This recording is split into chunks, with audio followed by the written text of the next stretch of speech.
Өлкә башҡорт ҡатын-ҡыҙҙары сәй табыны артында милли үҙаңды үҫтереү һәм һаҡлау тураһында кәңәш тотто. Сарала беҙҙең ижади төркөмдә ҡатнашты.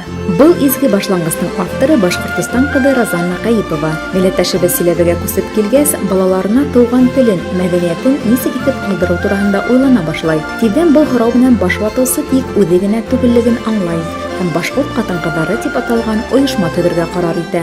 Бергә ваҡыт үткәрергә, бергә мастер-класстар, концертларға йөрөргә, балаларҙы үҫтерергә, башҡорт телен, культураһын бер-беребеҙгә бирергә.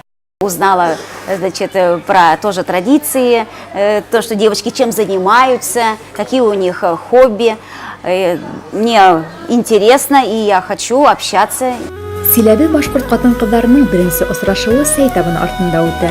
Әйтеп үтергә кәрәк, Розанна ғаиләһе менән үлән сәйҙәр әҙерләү менән мауыға һәм уларҙы һатыуға сығара. Сарала ҡатнашыусы гүзәл заттар араһында үҙ эштәре менән шөғөлләнеүселәр байтаҡ. Улар артабан был юҫыҡта бер-береһенә ярҙам итергә әҙерлеген белдерҙе.